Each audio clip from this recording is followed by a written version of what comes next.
Hey guys, welcome back to the channel. So for today's video,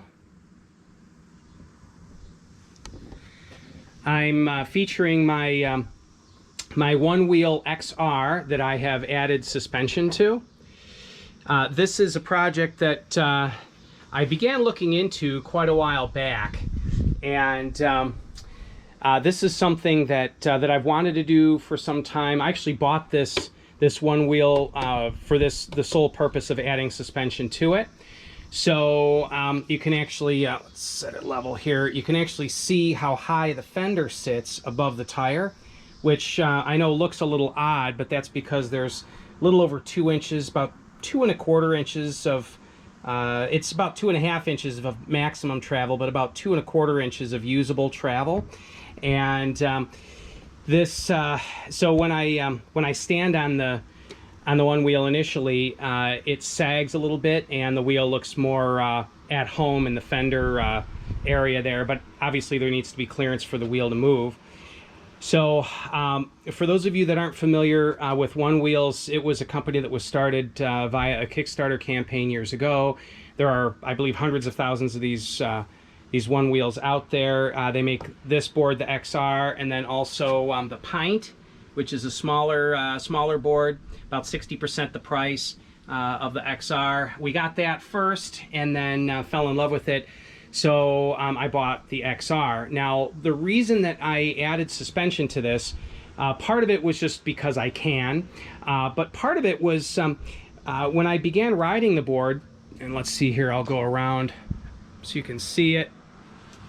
There's the underside. There's the suspension arm there. But one thing I noticed when riding this thing is there's a dynamic that is unique about single wheel self-balancing devices like this, and that is that all the weight is on one wheel. And so when you're riding this thing, when you since all your weight is on one central point, when you hit a bump, it's just it's bone jarring, because all of that weight just slams through your spine. I'm 50 years old, and honestly, I'm old enough that you know, I want to take care of myself, and I've noticed that I would go for rides on the Onewheel without suspension. My knees were bothering me, my lower back, and so I thought, you know, that was when we got the Pint. I thought, you know what, I'd like to put suspension on one, and I opted for the XR. Now let me show you part of the reason that I opted for an XR to add suspension to rather than the Pint. The Pint is, this is the frame, and it's very tight between the frame and the wheel, and there's just very little room to work in there. And also the frame is a curved, it's not a flat profile frame. Whereas with the XR, here's part of the original frame rail, it's flat-sided, and now I widened this, but the original frame rail was about here, and there was still, though it was tight, there was more room to work with on an XR than there is on the Pint. Also, if by chance I end up wanting to market a kit, which if I do market a kit, it won't have any welding on it, but this is just a proof of concept prototype. But I thought, you know what, I've marketed a lot of things. If I want to market a kit, it's got to be something that people would buy, and those that purchase the XR are more likely to put suspension on it than the Pint. Part of it is the cost involved. An XR is about $1,800 new, whereas a Pint is like $900 new, I believe. So so there's a half price thing going on there. People that spend this kind of money on a Onewheel don't necessarily mind spending for accessories. Also, the XR is larger and more rugged, has longer range, and so it was just the obvious candidate to add suspension to. So what I did with this board, initially, I rode it to get used to it, and then I took it apart, and I fabricated these frame extensions that add the added 2¼ inches that I needed, or excuse me, 1¾ inches that I needed per side. And so I welded these together, the frame rail with the extension. Then I clamped it to the existing frame rails welded it on, and only after it was welded on did I cut off the original frame rails. That way, each front and rear frame section that has corresponding holes in it and machine reliefs on the back side would still be in proper alignment. So again, all welding was done before I cut the original frame sections out. And let's see, here's one of these, one of the frame sections. I used a grinder to grind the anodizing off to make it weldable. So that was in this section here, then that was removed. I took a big chance in a big gamble that these side rails were a weldable alloy. I was wondering if they were maybe 70-75 aluminum. 70-75 is super strong, but you can't really weld to it, or at least not adequately for any amount of strength. So I took a chance and spot welded one little area on one of the frame rails, and it is a weldable alloy, so I was able to go ahead with the project. The shocks are the front shock mounts here. Those are machined on my milling machine. I have just a small TAG benchtop milling machine with an angle vise there. I machined these shock towers, and those are 60-61 aluminum, and welded those to the frame, and then same with the gussets, just cut and welded those. I'm not a professional welder. My TIG welding skills leave a little bit to be desired, but they're not pretty, but they are strong. As a side note, I will be grinding all the welds down smooth, and I will have the frame rails powder coated black and then lettered. These zip ties are temporary. You can see the original wire harness here. I had to snake around the suspension arm, so I machined a relief in this frame rail to recess the cord into the wire harness, and then I just have it zip tied into that recess. So I will be making a retainer to hold that in place. Initially, the board was made with shorter shocks. Initially, it had I was shooting for 1 3/4 of suspension travel, but I calculated wrong, and I ended up with it was about 1.3 inches in travel. And so what I did was I went through sort of my bicycle parts bin, found longer shocks here, and I modified the swing arms left and right side to accept the longer shocks. And now I've got the aforementioned 2.5, but maybe 2.25 inches of usable travel. From the last ride, this is an O-ring that you can slide up and down the shock shaft just to get an idea of how far the shock is moving during a ride. There's a 1.3 ratio between shock travel, 1.38 ratio between shock travel and suspension movement. That's about 1 inch there. So I just in the last ride, which wasn't anything extreme, I saw about an inch and 1.4 inches maybe of suspension travel in the last ride.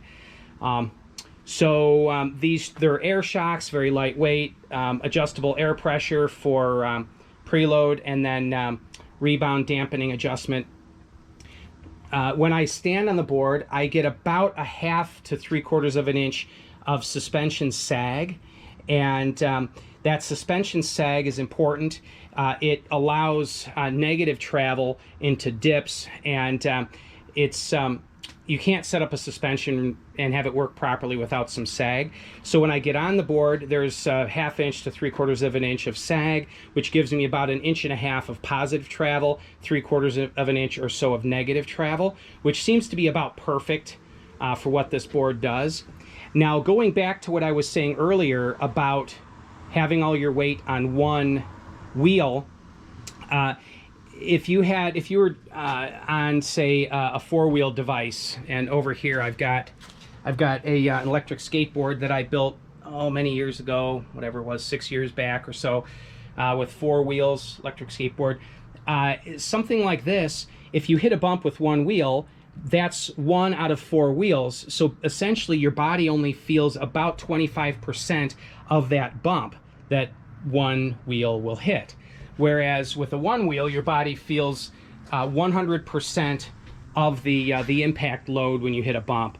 So I really felt that there wasn't much about the Onewheel that I disliked, but the bumpy ride was one of those things. So let's see here, what else can I tell you about it?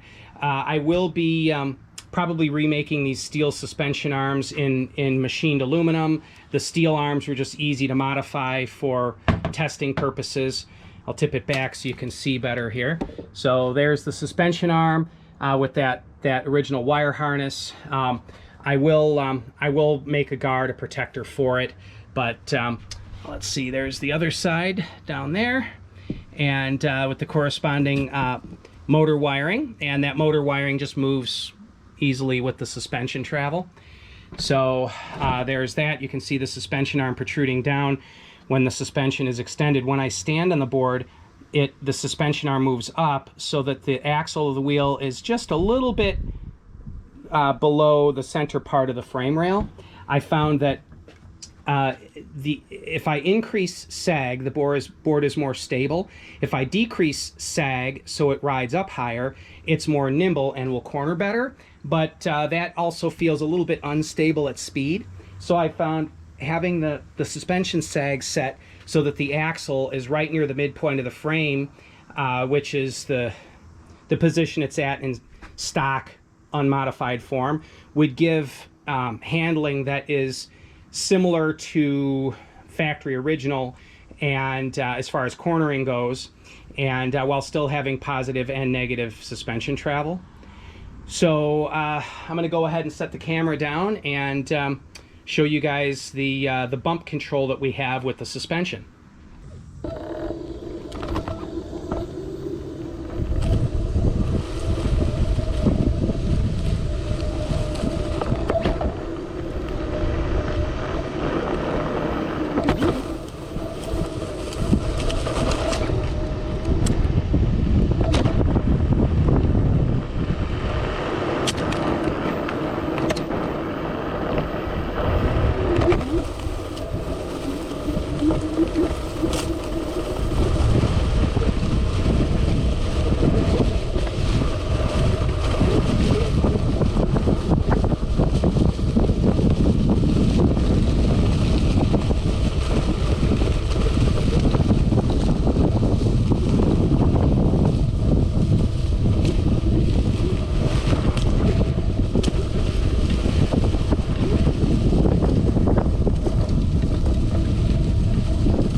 All right, so there is the Onewheel frame with the suspension and wheel removed. So you can see the added frame width and the recess I machined in there for the harness. Obviously, you need to replace the zip tie with a more permanent option. But there are the pivots with needle bearings installed, clamped.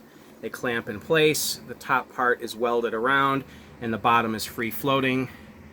Both sides there.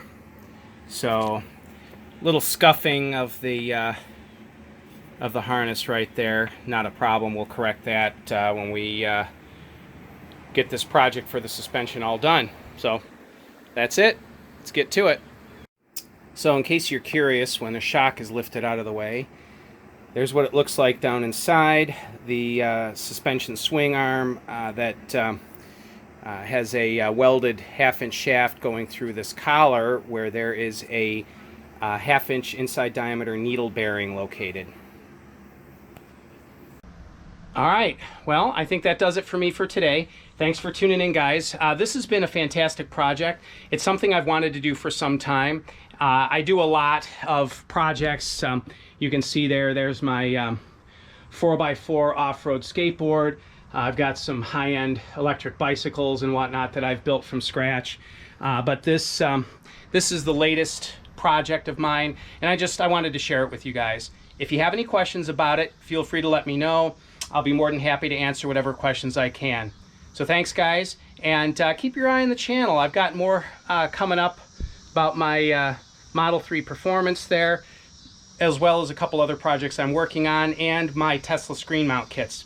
have some cool stuff coming up on that too. Thanks, guys. Take it easy. Bye-bye now.